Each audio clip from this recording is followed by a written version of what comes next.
Super fast cinema shots में आपका स्वागत है।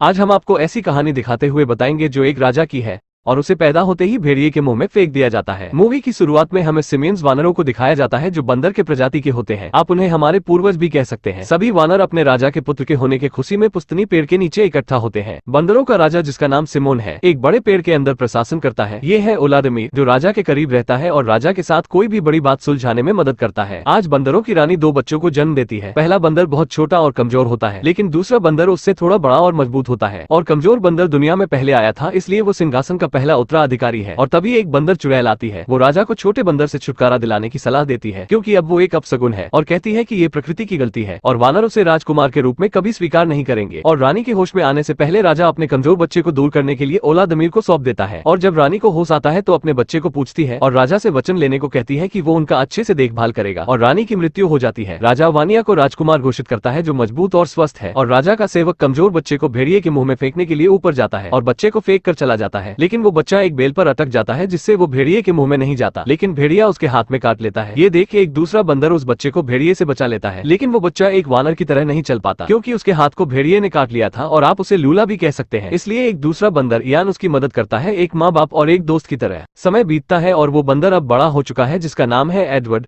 लेकिन वो अभी भी इयान की पीठ पर सवारी करता है, क्योंकि अभी भी उसका एक हाथ काम नहीं करता और वो दोनों ऐसे रहते हैं जैसे एक दोस्त हो। इयान को बोलने में थोड़ी समस्या है, इसलिए वो ठीक से बात नहीं कर सकता। एडवर्ड देखता है कि एक चूहा उसका खाना चुरा रहा है। वो उसे पकड़ने के लिए उसके पीछे भागता है, लेकिन एक हाथ से उसे पकड़ नहीं पाता। फिर वो पेड़ के रस का इस्तेमाल करके एक जाल बनाता है, जिससे वो चूहे को पकड़ सके। और तभी उन्हें एक आवाज सुनाई देती है। आवाज से उन्हें पता लगता है कि खेल की शुरुआत हो चुकी है। इस खेल में एक नारियल के फल को बॉल बनाकर बड़े जानवर की खोपड़ी में डालते हैं। जिसका बॉल उस खोपड़ी में गया, वो खेल का विजेता होता है। इयान जाने से मना करता है, क्योंकि इन दोनों वानरों के अन्य वानरों द्वारा भेदभाव किया जाता है। एडवर्ड किसी भी तरफ इयान को मना लेता है और दोनों खेल देखने चले जाते हैं। वानिया, जो राजा का बेटा है, वो इस खेल का पहला विजेता है, जिससे सभी वानर उसकी तारीफ करते हैं। अब खेल का दूसरा पड़ाव शुरू होता है। खेल के बीच में बॉल देखकर इयान से रहा नहीं जाता और बॉल को एक छलांग में पकड़ लेता है और नीचे गिरता है, लेकिन वो बॉल एक छेद में चला जाता है, जहां से उस बॉल को निकालना असंभव था। सभी वानर इयान को पीटने लगते हैं और एडवर्ड उस बॉल को निकालने के लिए एक लंबी लकड़ी और पेड़ के चिपचिपे रस का इस्तेमाल करता है और बॉल को बाहर निकाल लेता है। सभी वानर उसके चारों तरफ इकट्ठा हो जाते हैं और पूछते हैं उसने ये जादू कैसे किया। और तभी वानिया आ जाता है और एडवर्ड से बॉल लेकर ऊपर फेंकता है, लेकिन उस चिपचिपे रस से बॉल उसके हाथ में चिपक जाता है। सभी वानर उसे निकालने की कोशिश करते हैं और झटके में नारियल निकलने से वो राजा के सर पर जा गिरता है। और जब ओलादमीर उसे खींचकर निकालता है तो राजा का बाल भी नारियल में चिपक कर साफ हो जाता है। राजा इस अपराध करने वाले अपराधी को जानना चाहता है। इसी बीच डायन एडवर्ड को देखती है और ओलादमीर से पूछती है कि क्या उसने उसे राजा के कहने के अनुसार बच्चे को भेड़िए के मुंह में फेंक दिया था या नहीं। ओलादमीर कहता है, राजा के कहने के अनुसार उस बच्चे को मैंने भेड़िए के मुंह में फेंक दिया था, लेकिन डायन उसे धमकाते हुए उसकी सही पहचान पता करने के लिए भेजती है। लेकिन राजा का बेटा वानिया ये सब सुन लेता है और अपने पिता से किसी दूसरे वानर को सिंहासन लेने की बात करता है। और राजा सिमोन इसके बारे में कुछ करने का वानिया से वचन लेते हैं।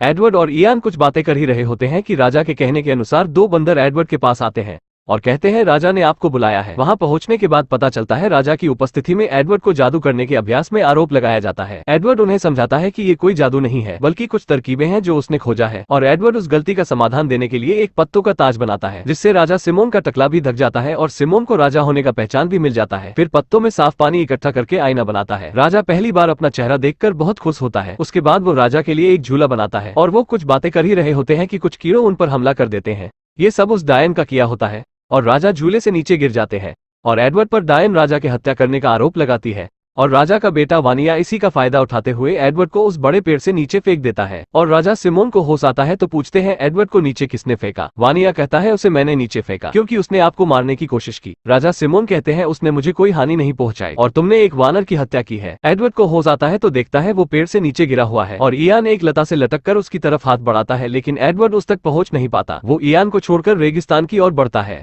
आगे जाने पर वो 2 बड़े शुतुरमुर्ग को देखता है और एक शुतुरमुर्ग के मुंह में अंगूर का गुच्छा होता है।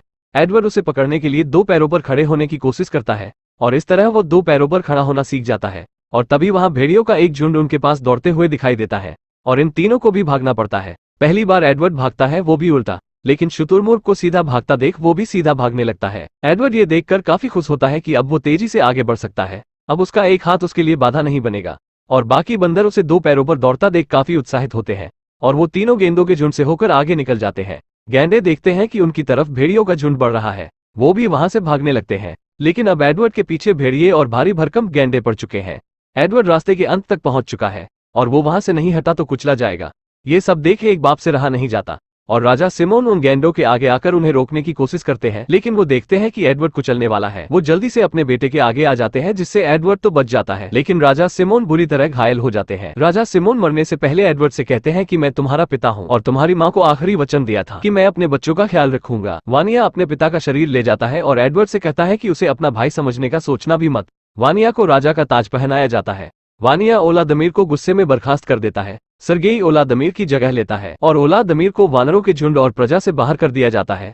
और तभी एक तेज का भवंडर आता है, जिसकी चपेट में एडवर्ड भी आ जाता है, लेकिन उसमें लूसी नाम की बंदरिया मिलती है।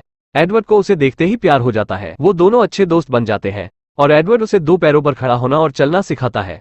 और वहीं दोनों को ज्वालामुखी से आग के बारे में पता चलता है। एडवर्ड उत्साहित होकर आग के एक टुकड़े को सभी बंदरों को दिखाता है, लेकिन सारे बंदर उसे मारने लगते हैं। एडवर्ड और लूसी वहां से चले जाते हैं, जहां वह एक भेड़िया को गुफा से आग की मदद से भगा देते हैं और दोनों उसी गुफा में रहने लगते हैं। सभी बंदर लूसी और एडवर्ड को शिकार करते हुए देखते हैं।